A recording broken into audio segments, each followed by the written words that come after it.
एक गांव में दो पड़ोसन थी, जिनमें से एक गरीब और एक बहुत ज्यादा अमीर थी। आज तो मैं अपनी सहेलियों के साथ शॉपिंग करने जाने वाली हूँ। वैसे सलोनी, तुम नहीं जाओगी शॉपिंग के लिए? तुम्हें भी तो बहुत कुछ खरीदना होगा। अपने घर के लिए चलो, मेरे साथ विशाल मेगा मार्ट चलते हैं। ना ना बहन, तुम्हारा विशाल मेगा मार्ट बहुत महंगा है। जितने का मैं वहां से सामान लेकर आऊंगी उतने का तो हम पूरे महीने का सारा खर्चा निकाल लेंगे। तुम अकेली ही चली जाओ। हो, तुम भी ना गरीब लोग हमेशा पैसों के लिए रोते रहते हो। खैर, अब मैं तुम्हें क्या ही बोलूं। ठीक है, मैं तो अपनी कार में आराम से एसी की हवा खाते हुए जा रही हूँ। चलो फिर चलती हूँ। रागिनी ऐसा कहकर अपनी गाड़ी में बैठती है और वहां से चली जाती है। रागिनी को हमेशा अपनी पड़ोसन सलोनी की बेइज्जती करने में बहुत मजा आता था। उसे अपनी अमीरी का बहुत ज्यादा घमंड भी था और दोनों में जमीन आसमान का बहुत फर्क था। इसी के चलते कुछ समय बाद दोनों एक साथ गर्भवती हो जाती हैं और दोनों ही एक ही अस्पताल में चेकअप के लिए जाती हैं। अरे सलोनी, तुम यहाँ पर? क्या तुम भी प्रेग्नेंट हो? हाँ बहन, मैं भी प्रेग्नेंट हूँ। आज ही मैंने टेस्ट करवाया है। बस डॉक्टर साहब आते ही होंगे। डॉक्टर रागिनी और सलोनी को एक साथ अपने कैबिन में बुला लेता है। देखिए, मुझे किसी अर्जेंट ऑपरेशन के चलते जल्दी से यहाँ से जाना होगा, इसलिए मैंने आप दोनों को एक साथ अपने कैबिन में बुलाया है। आप दोनों ही अभी प्रेग्नेंट हो और आप दोनों को ही मुझे एक जैसी बातें बतानी है।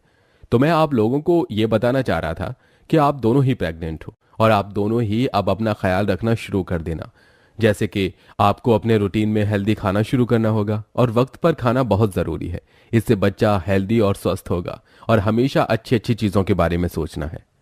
डॉक्टर से ये सारी बातें सुनने के बाद वो दोनों कैबिन से बाहर आती हैं, जिसके चलते रागिनी सलोनी से कहती है, कितनी बकवास करी है डॉक्टर ने। भला अब खाने में भी कोई रोक टोक होती है क्या? प्रेगनेंसी के दौरान तो जितना खाया जाए उतना खाना चाहिए और मेरा जो मन करेगा मैं तो वही खाऊंगी। इससे मेरे बच्चे की इच्छाएं तो नहीं मरेंगी। डॉक्टर ने हमें हमारे भले की बात कही है। मुझे लगता है कि तुम्हें डॉक्टर की बात को गंभीरता से समझना चाहिए। रागिनी सलोनी की बातों को नजरअंदाज कर देती है, जिसके बाद वो दोनों वापस अपने घर आ जाती हैं।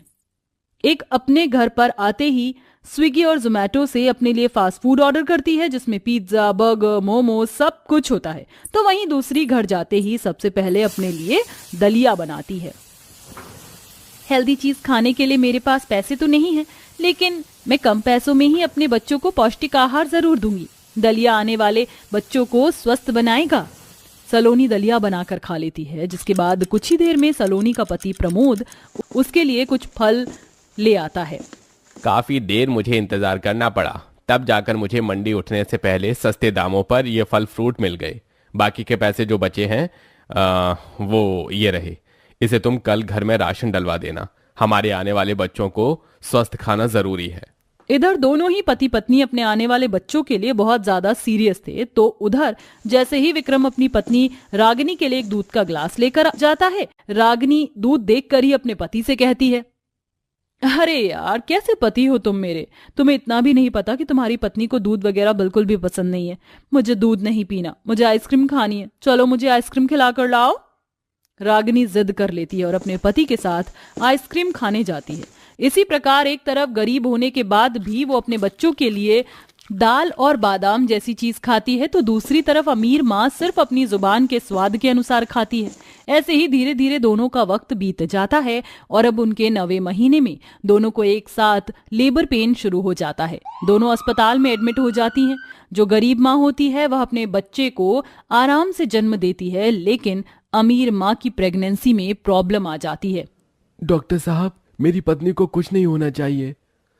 मैं पूरी कोशिश करूंगा, लेकिन आने वाला बच्चा बहुत ही ज्यादा कमजोर है और मैं ये भी नहीं कह सकता कि वो इस दुनिया में आने के बाद सांस लेगा या नहीं।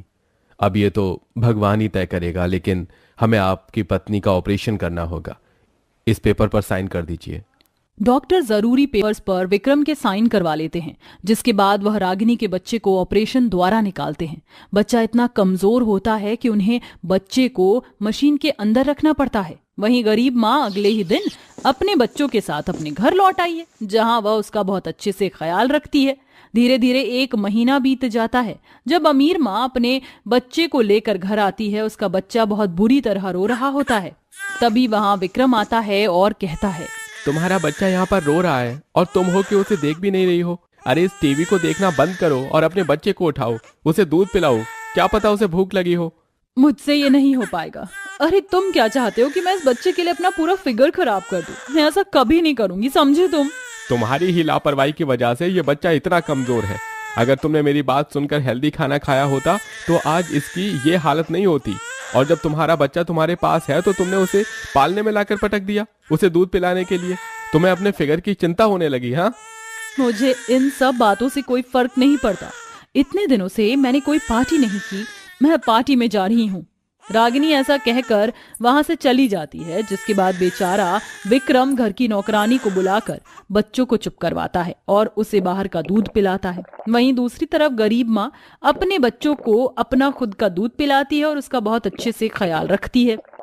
लल्ला लल्ला लोरी, दूध की कटोरी, दूध में बताशा, मुन्ना करे तमाशा।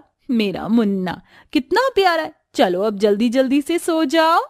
सलोनी बहुत ही प्यार से अपने बच्चे को दूध पिलाकर सुलाती है। अगले दिन के लिए सलोनी के पास 500 रुपए थे और वह उन 500 रुपए को ले जाकर बाजार में अपने बच्चे के लिए अच्छे प्रोडक्ट खरीदती है।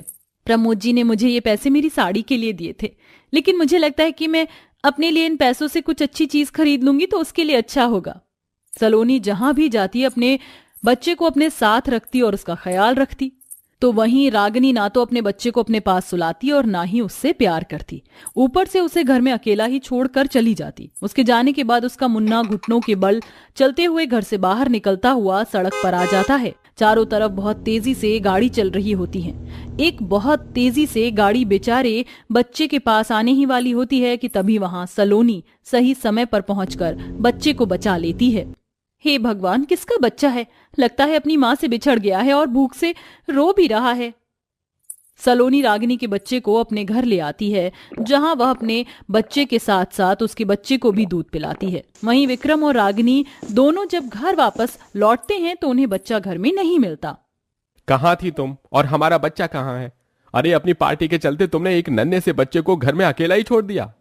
नौकरानी को बोला था ना कि बच्चे का ध्यान रखने के लिए। अरे वो बच्चा तुम्हारा है, अपने बच्चों का ध्यान तुम्हें ही रखना होगा, ना कि नौकरानी को। तभी विक्रम को उसके बच्चे के हंसने की हल्की सी आवाज आती है और उसी के चलते वह सलोनी के घर पहुंच जाता है। मेरा बच्चा तुम्हारे पास कैसे आया? तभी रागिनी सलोनी से अपना बच्चा छीन लेती है और कहती है, तुम्हारी हिम्मत कैसे हुई मेरे बच्चे को अपना दूध पिलाने की? क्या तुम मेरा बच्चा चोरी करने आई थी मेरे घर पर? शायद आपको पता नहीं है कि आपका बच्चा घुटने के बल चलता हुआ सड़क किनारे पहुंच गया था। आज ये बच्चा इस दुनिया में होता या नहीं ये तो भगवान ही जाने, पर सही वक्त पर आकर मैंने इसकी जान बचा ली। ये बहुत ज्यादा भूखा था, इसलिए मैं इसे अपने साथ अपने घर ले आई और इसको अपना दूध पिलाया। आप एक माँ होकर जब अपने बच्चे का ख्याल नहीं रख सकती तो आपको एक बच्चा पैदा करने का भी कोई अधिकार नहीं। ये सुनते ही रागिनी की आंखों में आंसू आ जाते हैं और उसे अपनी गलती का पछतावा होता है। सही कहा तुमने, मैंने अपने बच्चे के साथ बहुत बुरा किया, मुझे ऐसा नहीं करना चाहिए था। आज के बाद मैं इसके साथ ऐसा कभी नहीं करूंगी और मैं अपना सारा प्यार इसे दूंगी। उस दिन के बाद से रागिनी अपने बच्चे का बहुत ख्याल रखती है, जिसके चलते कुछ समय बाद उसका बच्चा स्वस्थ हो जाता है और अब वह अपने परिवार के साथ खुशी खुशी रहने लगती है।